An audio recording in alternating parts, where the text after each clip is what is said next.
बिस्मिल्लाहिर्रहमानिर्रहीम। मैं मोहम्मद सलमान, आप देख रहे हैं मेरा चैनल मास्टर कोचिंग सेंटर। आज की जो वीडियो है वो है फैक्टराइजेशन के टॉपिक की, और ये सवाल एग्जाम में सेक्शन सी में से आते हैं। इस एक्सरसाइज के सवाल एक्सरसाइज नंबर 4.1 टिल 4.5। ये जितने भी सवाल हैं इनमें से एग्जाम में 6 पार्ट्स आएंगे। इन 6 में से आपको 4 अटेम्प्ट करने हैं। 6 में से आपको 4 अटेम्प्ट करने हैं, जिसके लिए आपको कम से कम इसकी 4 एक्सरसाइज अच्छे से आनी चाहिए इन 5 में से, तब जाके आप 4 पार्ट अटेम्प्ट कर सकते हो। ये एक्सरसाइज एक सीढ़ी की तरह है, स्टेयर्स की तरह है, कि एक स्टेयर्स पे चढ़ने के बाद आप दूसरे पे जाते हो, दूसरे के बाद तीसरे पे, चौथे पे। इसी तरह से आप लगातार जब जाओगे तब जाके आप ये चैप्टर को समझ सकते हो। एक दिन में या एक एक्सरसाइज से ये चैप्टर नहीं समझा जा सकता। आज मैंने एक्सरसाइज नंबर 4.1 को कवर करना है, क्वेश्चन नंबर 1 2 3 4 को। नेक्स्ट वीडियो में इसके आगे के क्वेश्चन, फिर उसके बाद एक एक एक्सरसाइज को कोशिश करूंगा एक वीडियो में कवर करूं। तो ऑलमोस्ट सारे सवाल मैं कराऊंगा। कुछ सवाल जो सेम होंगे वो आपको प्रैक्टिस के लिए बता दूंगा कि आपने प्रैक्टिस करनी है। सही, तो इसमें आप पहले बुक से प्रैक्टिस करोगे, फिर 5 ईयर सॉल्व करोगे, तब जाके आपकी इसकी अच्छी तैयारी होगी, वरना नहीं। अच्छा, थोड़ा सा इंट्रोडक्शन समझा देता हूँ फैक्टराइजेशन से रिलेटेड। फैक्टराइजेशन में आपके पास आपके सबसे पहली चीज आपने देखनी होती है कॉमन। अगर किसी सवाल में कॉमन आ रहा है तो कॉमन लेना है, उसके बाद आपने फॉर्मूला यूज करना है। सही, अगर कॉमन आ रहा है तो कॉमन लोगे, कॉमन नहीं आ रहा तो उसके बाद आप फॉर्मूला यूज करोगे। सही, तो क्वेश्चन नंबर 1, पहला पार्ट आपको नजर आ रहा है फैक्टराइज का। सवाल दिया है 4x प्लस 16y प्लस 24 से। आप इन सब में से देखो कि आपको क्या नजर आ रहा है। इन सब में कोई पावर वगैरह कुछ नहीं हो, तो आपने नंबर्स और वेरिएबल को देखना है कि कौन से नंबर, अगर सारे नंबर एक ही टेबल में आते हैं इसका मतलब नंबर कॉमन आएगा। वेरिएबल एक जैसे हैं तो वेरिएबल्स कॉमन आएंगे। वेरिएबल एक जैसे नहीं है, देख रहे हो, हर किसी में अलग अलग है, लेकिन 4 16 और 24 4 के टेबल में आते हैं। तो आपने 4 कॉमन लिया, अब ब्रैकेट बनाया, उसके बाद रिमेनिंग 4 को हटा के यहाँ से वैल्यू लिखेंगे। तो 4 आ चुका है कॉमन, इसलिए यहाँ सिर्फ बचा हुआ x है। जो साइन होगी वही आप लगाओगे। 4 के टेबल में 16 आता है 4 पर, तो यहाँ पर आपने लिख दिया 4 4 का 16 y नीचे। उसके बाद 4 के टेबल में देखेंगे 24 का आता है, तो 4 6 24। तो ये मेरा आंसर हो गया। सही, तो ये स्टार्टिंग के सवाल ऐसे ही है, एक एक स्टेप के। पार्ट नंबर 2 देखो। सवाल दिया x square plus 3x² y 4x² y² z। सही, सब में देखेंगे क्या एक जैसा है। अगर आप सब में देखो तो कॉमन क्या है, x²। यहाँ पर x² कॉमन आ गया, कुछ नहीं बचता, वहां पर 1 लिखना कंपलसरी है। सही है, बगैर लिखे नहीं बढ़ोगे आगे। 1 लिखा, फिर साइन प्लस की है, प्लस की लगा दी। 3 कॉमन आया नहीं था इसलिए 3 लिख दिया। x² कॉमन आ चुका है, x² नहीं लिखूंगा, बचा हुआ y। फिर आगे 4 कॉमन आया नहीं, 4 बचा। x² कॉमन आ चुका है, वो लिखूंगा नहीं, तो बचा y² और z। y की बात करूं तो 2 में कॉमन है लेकिन थर्ड में नहीं है, तीनों में होना जरूरी था, वरना नहीं ले सकते। ये आंसर हो गया। तीसरे पार्ट पे देखते हैं। 3 pqr plus 6 pqt plus 3 qpqs। सही, इनमें देखेंगे सब में एक जैसा क्या है। अगर सब में देखो 3 6 3, 3 के टेबल में सारे नंबर आते हैं इसलिए 3 कॉमन आ गया। तीनों में p है इसलिए p भी कॉमन। तीनों में q है, तीनों में q है तो q भी कॉमन। अब रिमेनिंग की बात, 3 कॉमन निकाला, p कॉमन निकाला, तो थोड़ा और हाईलाइट करते हो आपको आसानी। देखो 3 6 3 एक ही टेबल में आते थे, तीनों में p था, तीनों में q था। तो जो येलो हाईलाइट होगी आपको समझ आ जाएगा इनमें से कॉमन आ गया। तो देखो 3pq हो गया कॉमन, बचा हुआ r है। 6 में से पूरा कॉमन नहीं आया था, तो 3 के टेबल में 6 आता है 2 पर, इसलिए यहाँ 2 बच गया। pq कॉमन आ गया, बचा t। यहाँ पर 3 कॉमन आ गया, p कॉमन आ गया, q कॉमन आ गया, बचा s। ये आंसर। सही, नेक्स्ट सवाल पे आते हैं, क्वेश्चन नंबर 4 पार्ट पे। सही, तो बढ़ते हैं पार्ट नंबर 4 पर। पार्ट नंबर 4 सवाल दिया हुआ है 9 qr ब्रैकेट में s² प्लस t²। फिर आगे दिया plus 18 P square R square फिर S square plus T square. Common हमेशा आपने क्या है वैल्यूज में उसमें देखना होता है जब प्लस के साइन आते हैं। तो देखो ये येलो से हाईलाइट कर रहा हूँ, ये आपकी एक वैल्यू है, ये आपकी सेकंड वैल्यू है। तो आपके पास दो वैल्यूज है, इन दोनों में से आपने कॉमन ढूंढना है, सही। अब इन दोनों में से आप कॉमन देखोगे क्या आ रहा है, तो थोड़ा सा और हाईलाइट करो। देखो दोनों में क्या है एक जैसी चीज, ये रही। पहले तो जो चीज आसानी से समझ आ जाए उसको लिखो। दोनों में कॉमन क्या आ गया, S square plus T square, दोनों में ब्रैकेट एक जैसा है। अब बाकी चीजें देखेंगे, ये है 9 ये है 18, दोनों एक ही टेबल में आते हैं 9 के टेबल में, तो 9 कॉमन आ गया। यहाँ भी क्यू है, यहाँ भी क्यू है। यहाँ पर आपके पास क्यू पर कोई पावर नहीं है, इसका मतलब एक क्यू है। यहाँ पर क्यू पे दो पावर है, इसका मतलब दो है। तो जो छोटी पावर होती है हमेशा वो कॉमन आती है, तो क्यू की छोटी पावर यहाँ पर आ रही है तो क्यू कॉमन। अगर आप देखो तो इधर भी आर है, इधर भी आर है, दो आर है, यहाँ पर एक आर है, तो कॉमन आ जाएगा एक आर। अब रिमेनिंग के बाद 9 कॉमन आ गया, क्यू कॉमन आ गया, आर कॉमन आ गया, ये पूरा ब्रैकेट भी कॉमन आ गया। यहाँ से हर चीज कॉमन आ गई, इसलिए यहाँ पर लिखेंगे 1। फिर आगे प्लस की साइन, 9 के टेबल में 18 आता है, 9 2 18, क्यू स्क्वायर है, एक क्यू बचा, एक आर बचा। S square plus T square को कॉमन पहले ही ले लिया था, इसलिए ये बचेगा नहीं। और कुछ बचा नहीं, ब्रैकेट क्लोज कर देंगे, ये मेरा आंसर।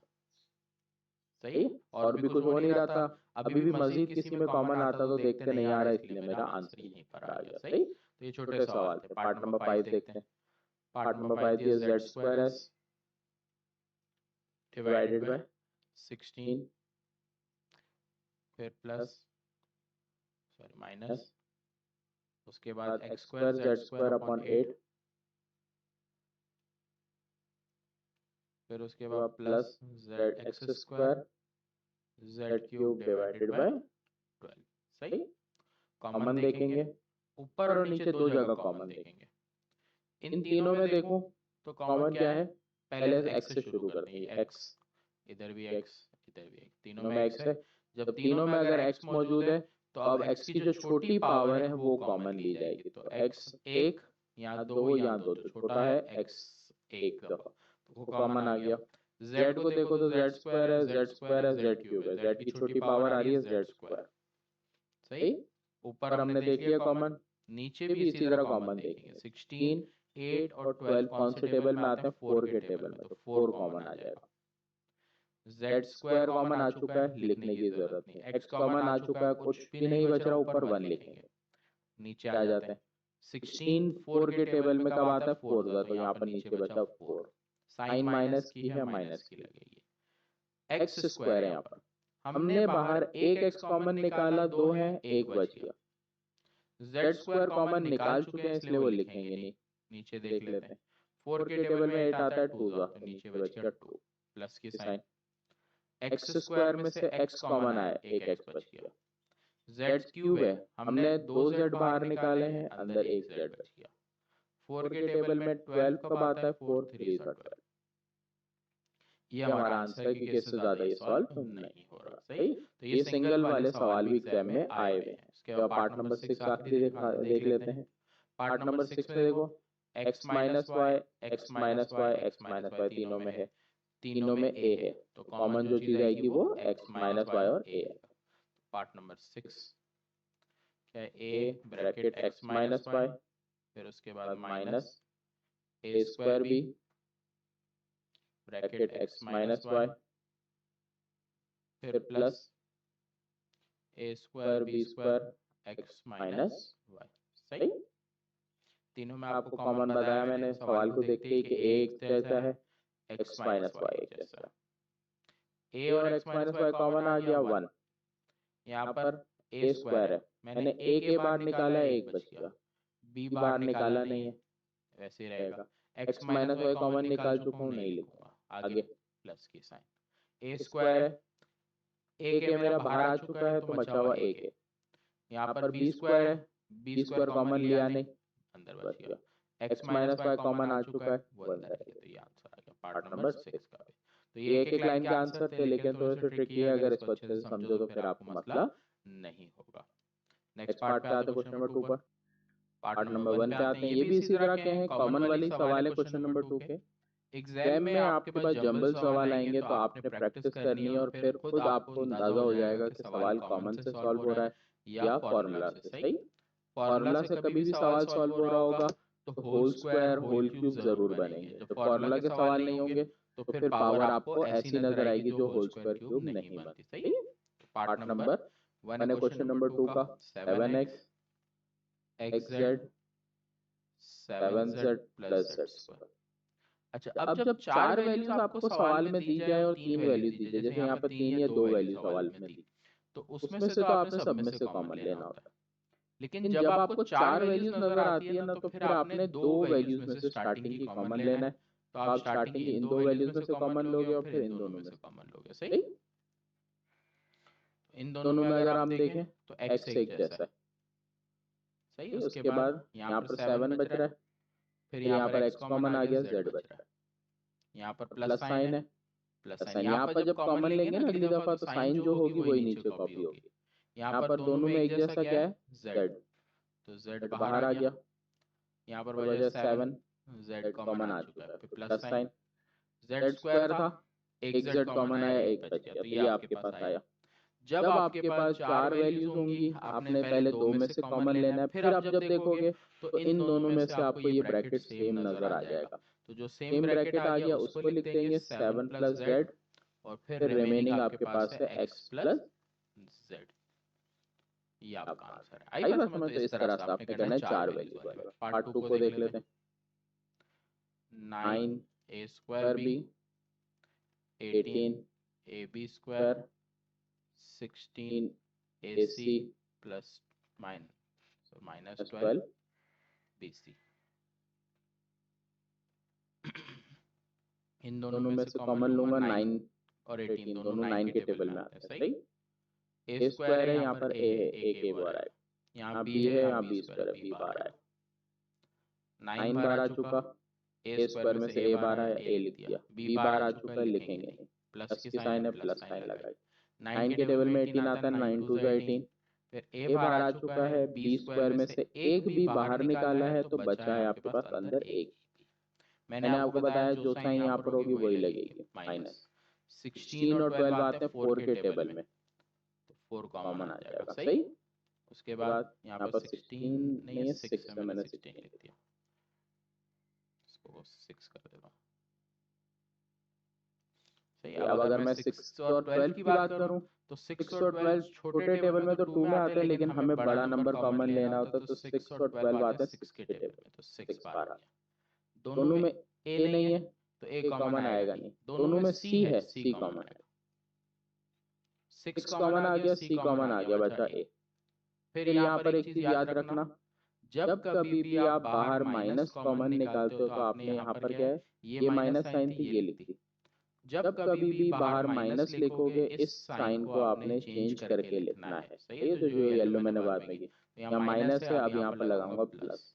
6 के टेबल में 12 आता है, 6 2 12, c बाहर आ चुका है तो b बच गया। देखो दो सेम आ गए, जो सेम आ गए वो है a प्लस 2b, उसके बाद 9ab माइनस 6c।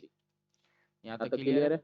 अब सवाल में एक और चीज यहाँ क्या हो रही है, ये दो नंबर आते हैं 3 के टेबल में। सही है, जब ये दोनों नंबर एक ही टेबल में आते हैं तो आपने क्या करना है, यहाँ पर कॉमन लेना है। किस तरह कॉमन लेना है, यहाँ नंबर आ रहा है 3 कॉमन। अब जब वैल्यू मल्टीप्लाई में होती है ना तो कॉमन नंबर को हम सबसे स्टार्ट में लिख सकते हैं, इसलिए 3 कॉमन लिया, 3 3 9 और 3 2 6, तो ये आंसर लिखो। सही, ये पार्ट 2 था। पार्ट 3 पे आते हैं। हर सवाल की अच्छे से प्रैक्टिस करोगे तब जाके आपको दिमाग में बैठेंगे, वरना नहीं। इस सवाल में देखो इन दोनों में से कॉमन लेना है और इन दोनों में से कॉमन लेना है, तो सॉल्यूशन पे आ जाते हैं। थोड़ा सा डायरेक्ट करा देता हूँ, लिख देता हूँ, आप लोगों को कंफ्यूजन है। 60 minus 12p plus 4tq minus 8pq। सही, इन दोनों में 6 कॉमन है, 6 के टेबल में दोनों नंबर आते हैं। सही, t और p दोनों अलग है इसलिए कॉमन नहीं आएगा, t बचा है यहाँ पर, 6 2 12 होता है, तो 2p, प्लस की साइन है, प्लस लिखी, 4 और 8 4 के टेबल में आते हैं, दोनों में एक जैसा है q, 4 और q कॉमन आ गया बचा t, फिर माइनस 4 के टेबल में 8 आता है 2 पे, q कॉमन आ गया बचा p, हो गया बिल्कुल ब्रैकेट से। तो t minus 2p 6 plus 4q, यहाँ से कुछ कॉमन नहीं आ रहा, 6 4 2 के टेबल में आते हैं, इसलिए एक और स्टेप करेंगे तो 2 कॉमन आ रहा है वो बाहर लिखेंगे, t माइनस 2p, 2 3 जा 6, 2 2 जा 4, तो ये आंसर आएगा सही। तो कॉमन वाला स्टेप पूरा नहीं करोगे तो एग्जाम में मार्क्स नहीं मिलेंगे। तो एग्जाम में क्वेश्चन नंबर 2 इंपॉर्टेंट है, 1 अगर आ गया तो एमसीक्यूज में आ सकता है। Part number 4, r square minus 9rs minus 7rs minus 63s square, सही। स्टार्ट की दो वैल्यूज में से देखो तो क्या कॉमन है, आर यहाँ भी है यहाँ भी है, तो आर कॉमन है। आर स्क्वायर है, एक आर बाहर रखा एक आर अंदर आ गया, प्लस 9 कॉमन नहीं आया, आर कॉमन आ चुका, एस बचा, यहाँ माइनस की साइन है, माइनस 7 और 63 7 के टेबल में 63 आता है, 7 कॉमन, इधर आर है इधर नहीं है इसलिए आर कॉमन नहीं आएगा, इधर एस है इधर भी एस है, एस कॉमन, तो 7 कॉमन आ गया, एस कॉमन आ गया, बचा आर। मैंने आपको बताया माइनस कॉमन निकालेंगे, इस साइन को चेंज करके लिखेंगे तो प्लस 9 7 9 तो 63, एक एस बाहर है तो एक अंदर आ गया, सही। तो ये हो गया आर प्लस 9s और आर माइनस 7s, सही। पार्ट नंबर 5 पे आते हैं। पार्ट नंबर 5 है वाई स्क्वायर अपॉन 4 माइनस, यहाँ पर एक गड़बड़ है, 4 लिखा हुआ है, 4z नहीं होगा, अच्छा यहाँ थोड़ी सवाल में गड़बड़ है तो सही कर लेते हैं, यहाँ पर होगा वाई और यहाँ पर हमारे पास x होगा, सही। तो यहाँ पर थोड़ी गड़बड़ है, इसको सही कर लेता हूँ, यहाँ पर भी लिखूंगा, फिर वाई स्क्वायर z अपॉन 4, फिर उसके बाद minus x square t upon 9, फिर उसके बाद plus x square T Z, सही, अपॉन 9। इन दोनों में से वाई स्क्वायर कॉमन है, नीचे 4 कॉमन है, सही। ऊपर वाई स्क्वायर एक जैसा है, नीचे 4, यहाँ कुछ भी नहीं बच रहा तो 1, फिर माइनस, यहाँ से वाई स्क्वायर कॉमन आ गया, 4 कॉमन आ गया, नीचे कुछ बचा ही नहीं तो लिखेंगे भी नहीं, माइनस साइन है माइनस लिखिए, दोनों में एक्स स्क्वायर है टी है और नीचे 9 है, यहाँ पर हमारे पास क्या बच रहा है, एक्स स्क्वायर बाहर आ गया, 9 बाहर आ गया, टी बाहर आ गया, कुछ नहीं बचा 1, यहाँ पर माइनस साइन बाहर निकालते हैं, इस साइन को चेंज करके लिखेंगे, तो प्लस थी तो मैंने माइनस लगाई, एक्स स्क्वायर टी 9 कॉमन आ गया, बचा जेड। अब आपके पास क्या हुआ, सेम ब्रैकेट आया 1 माइनस जेड और दूसरा y square upon 4 x square t upon 9। वैसे तो अगर आप देखो तो आपके पास पूरी वैल्यू स्क्वायर की है, ये भी स्क्वायर की है, एक्स स्क्वायर है 9 है, लेकिन टी स्क्वायर का नहीं है। अगर ये टी भी स्क्वायर का होता तो फर्दर यहाँ स्क्वायर का फॉर्मूला लगता, यहाँ टी स्क्वायर है नहीं इसलिए फॉर्मूला लगा नहीं, सही। पार्ट 6 पर आते हैं।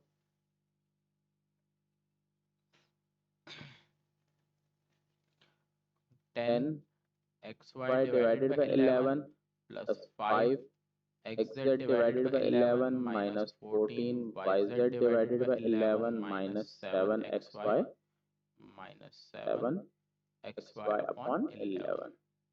पहले तो अगर आप देखो इन सब में एक जैसा कुछ है तो वो है 11 नीचे, ऊपर देखो तो 10 5 14 7 किसी भी टेबल में नहीं आते, x x यहाँ नहीं है, तो दो दो में से ही कॉमन लेते, सही। पहले तो 10 और 5 क्या है, 5 के टेबल में आते हैं, फिर उसके बाद दोनों में x है, x बार आ गया, y z दोनों अलग है नहीं आएगा, नीचे कॉमन क्या है 11, फिर 5 के टेबल में 2 5 2 जा 10, x कॉमन आ गया, y बच गया, 5 कॉमन आ गया, x कॉमन आ गया, z कॉमन नहीं आया, 11 कॉमन आ गया तो लिखा नहीं, माइनस साइन लगाई, 14 और 7 7 के टेबल में आते हैं, y दोनों में है, y बार, z नहीं है दोनों में, x भी दोनों में नहीं है इसलिए वो कॉमन नहीं है 11।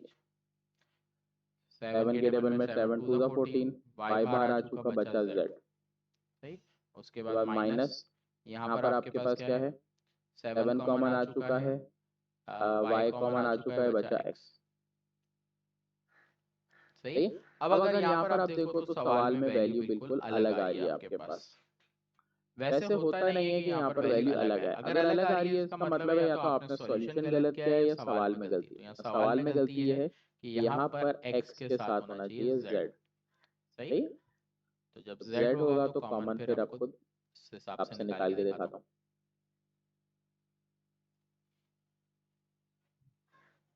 तो यहाँ पर आप देखेंगे तो 14 और 7 7 के टेबल में कॉमन आते हैं, z कॉमन है, 11 कॉमन है। सही है। जब अलग आए ना हमेशा तो इस तरह चेक करो कि आपकी गलती है, सवाल में गलती है या आपने गलत सवाल उतारा है। सही। तो यहाँ पर आपके पास 7 2 14, y कॉमन नहीं आया, y बच गया।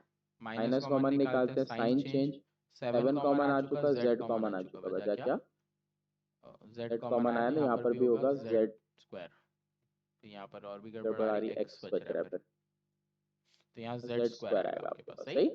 तब जाके आपके पास आंसर बनेगा, वरना सवाल प्रॉपर नहीं होगा। तो सवाल में ही गलती है, तो इसको करेक्ट कर लेता हूँ यहाँ पर मैं,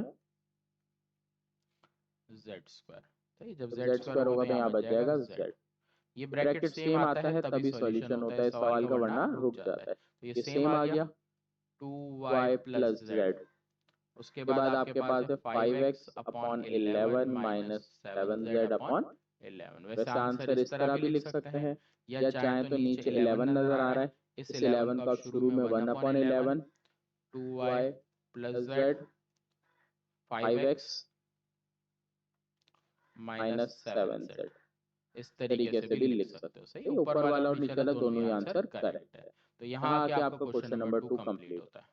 जब वीडियो बहुत बड़ी हो जाएगी इसलिए क्वेश्चन नंबर 3 और 4 को मैं इंशाल्लाह नेक्स्ट वीडियो में कवर करूंगा। अभी क्वेश्चन नंबर 1 और क्वेश्चन 2 कवर किया है।